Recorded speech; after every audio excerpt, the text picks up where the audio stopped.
vacaciones, ¿Ya? llevé a los niños a un lugar, pero maravilloso y delicioso. ¿En serio? ¿Dónde fuiste, Carla Joana? Fui a Comics Burger. ¿Ya?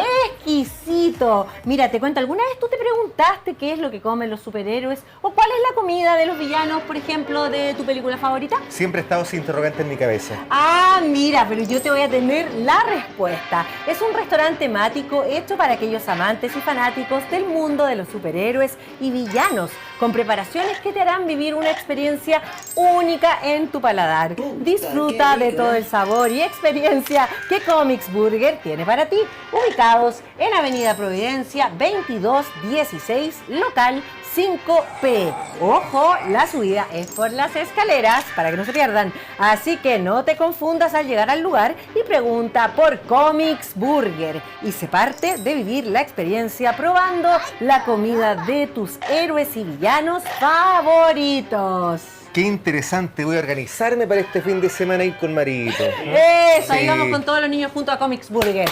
¡Un aplauso!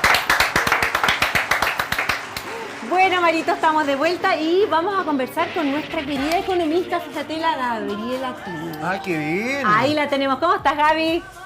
Bien, ¿y ustedes? Muy bien. Pensando muy en cuál era mi superhéroe o mi superhéroe favorito. ¿Cuál era? ¿Lo encontraste o La no? Mujer Maravilla. La Mujer Maravilla, mira qué bien. Que más o menos eso es lo que tenemos que hacer ahora. Ser superhéroe para resistir. Bueno, pero acá estamos con una maravilla de mujer también. Absolutamente, absolutamente. Oye, Gaby, vamos a conversar, bueno, de varios temas, especialmente del tema que tiene que ver con lo informal, ¿cierto? Sí. Todo lo laboral informal que ha aumentado tanto el comercio informal. Sí. O sea, quizás hay personas que pueden verlo como un número interesante, el tema de que haya mayor empleo, pero en el fondo es muy preocupante el nivel de informalidad que tiene hoy en día la economía. O sea, en economía siempre además nosotros tenemos que establecer lo que se llama como un número de referencia, un benchmark, porque las cifras a veces en lo absoluto no quiere decir nada. O sea, yo te puedo decir, no sé, nosotros tenemos ahora una inflación de 13%, pero si nuestra inflación histórica venía siendo un 20%, entonces quiere decir que ahora estaríamos bien. Claro. Y con la informalidad pasa lo mismo. O sea, nosotros hoy en día en Chile tenemos una informalidad que se acerca casi al 28%. Wow. Entonces nosotros, ese número solo no nos dice nada, pero cuando nosotros nos comparamos, por ejemplo, con otros países, en el promedio de la OCDE la tasa de informalidad llega al 14%. Entonces, yo entiendo que a veces uno lee mediciones internacionales y dice, bueno, pero en realidad en lo que es América Latina, Chile no está tan mal porque hay países donde la informalidad supera el 30%, pero nosotros como país hace mucho rato que hemos tomado la decisión o que tenemos la aspiración de dejar de ser vistos solamente como un país de América Latina, ¿no? ¿Verdad? De alcanzar el estatus de desarrollo, de tener programas sociales de ayuda de parte del gobierno, o mejor dicho, de parte de los que pagan impuestos. Entonces, la tasa de informalidad de 28% es algo muy malo para la economía. Ahora No solamente por lo que es la situación de precariedad de quienes están en la informalidad, digamos, en el trabajo informal, sino porque además, por lo general, el trabajo informal es un trabajo que no tributa. Entonces es muy fuerte la presión para quienes sí pagan impuestos. Lo que te iba a preguntar, las condiciones económicas en que estamos, con esta inflación que todo nos está golpeando, además este IVA que se agregaría a los servicios, ¿está propiciando el ambiente para que siga aumentando la informalidad laboral? Yo creo que sí, creo que en el fondo lo que ha sucedido en parte con los retiros también, lamentablemente ha propiciado la informalidad laboral, porque muchas personas que han retirado el dinero que tenían en la AFP, básicamente lo han hecho para instalarse con un negocio propio en lo que es la economía informal. Entonces, varios temas macroeconómicos o varias decisiones que se han producido hoy en día están llevando a un crecimiento de la informalidad. Y a eso hay que sumarle además este tema de la PGU, que a mí me parece interesantísimo como reparto en realidad, como preocupación, que me parece muy importante, pero también puede llevar de alguna forma a una mayor informalidad, ¿no? Porque de última hora, si yo no cotizo, quien no cotiza igual sabe que va a recibir una pensión garantizada universal que ha sido ajustada. Entonces que de alguna forma puede ser como contraproducente, porque puede llevar a alguien a que diga, no, yo soy independiente, no voy a cotizar, voy a vivir al margen de la formalidad y después voy a tener una pensión garantizada universal. Sí, Gaby, pero la pregunta, ¿a qué se debe exactamente, crees tú, el aumento, cierto, de la informalidad y que una persona decida como para mejor para ella, digo, ¿sabes qué? Yo prefiero hacer un comercio en lo informal que en lo formal. ¿Cuáles son las garantías que una persona tiene por las cuales decide mejor quedarse en lo informal? No, yo no digo que, esa no es no hay que verlo así, Carlos, o sea, hay que verlo en realidad como dónde ha crecido el empleo, en qué sectores está creciendo el empleo y están esos sectores relacionados con la informalidad. Yeah. Entonces, por ejemplo, ha crecido la ocupación en el comercio y el comercio tiene un componente de informalidad muy importante.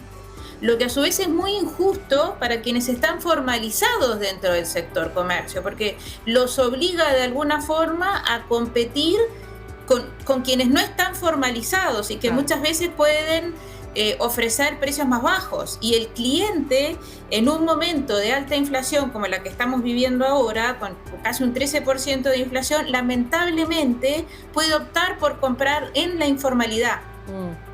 Sí. Ahora, ¿cuáles según tú debiesen ser las medidas que se deben tomar para que esto disminuya finalmente y podamos mejorar esta situación?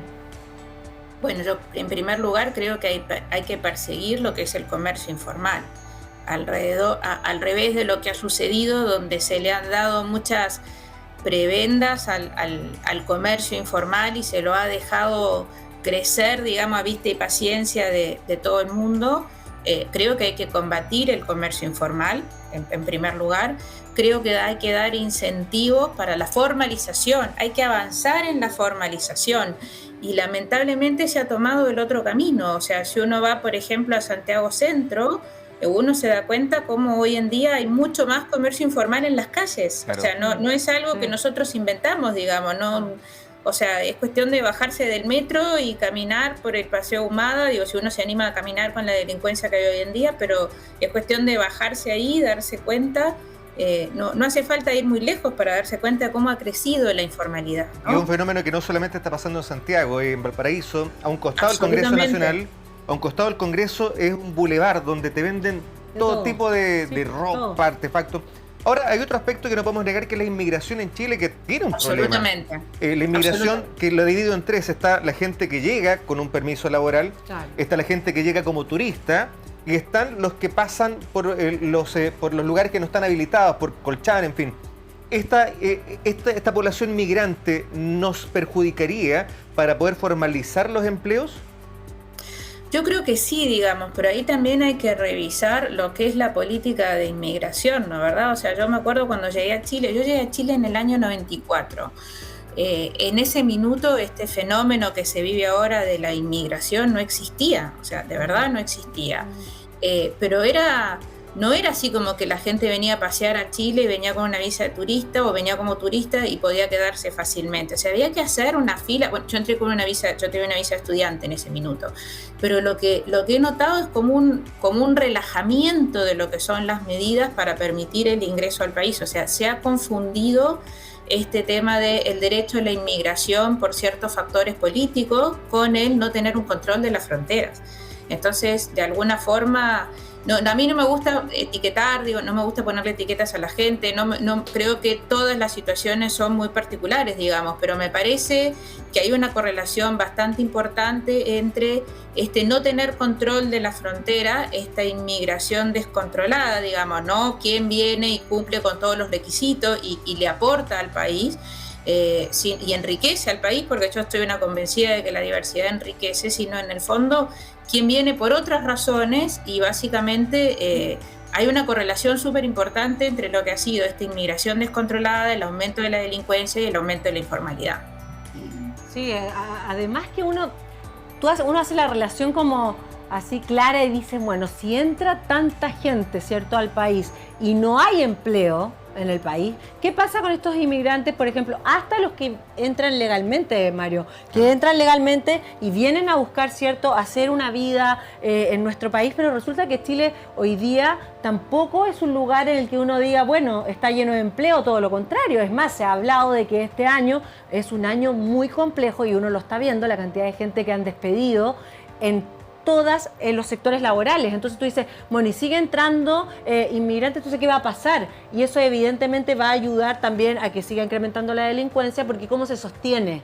Claro, y no solo eso, o sea, con un costo de vida que está siendo cada día más alto, digamos, porque la inflación básicamente te aumenta el costo de vida. Entonces es una situación compleja, digo, a mí me parece que hay que ponerle atajo a varios temas y me parece que es fundamental el tema de perseguir la informalidad, el entender que es muy injusto para quienes han hecho un esfuerzo por formalizarse el tener que competir con alguien que no paga impuestos, que no paga patente, o sea, que básicamente está en una situación mucho más, queda en una situación muy en desventaja, por decirlo de alguna forma, ¿no?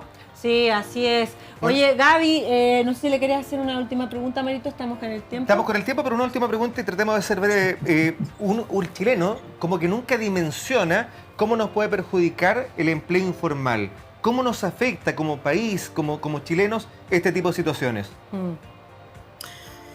Bueno, nos afecta porque en el fondo a nosotros nos gusta mucho compararnos con los países de la OCDE, ¿no? ¿Verdad? En los países de la OCDE, en la medida que uno transiciona a un estatus de economía desarrollada, la informalidad tiene que ser menor. O sea, como te decía, nosotros hoy en día casi que duplicamos la cifra que tiene la OCDE. Entonces, nosotros queremos evolucionar hacia eso, y no solamente queremos evolucionar por el número per se. Pensemos también que el empleo formal tiene ciertos beneficios que no tiene el empleo informal. Tiene es mucho más, ¿cómo es la palabra? Como es mucho más, es mucho menos bueno, es mucho precario el empleo informal. Entonces nosotros queremos evolucionar hacia tener un porcentaje mayor de empleo formal y una baja de esta informalidad, ¿no? Así es. Gaby, gracias por estar con nosotros, por esta conversación y por conectarte aquí con Emprendidos. Te agradecemos y nos encontramos pronto. Un placer. Cuídense, que tengan buen día. Igualmente, que tengas buen día. Bueno, nos vamos a una pequeña pausa comercial cortita y ya volvemos con más. Sí, cortito.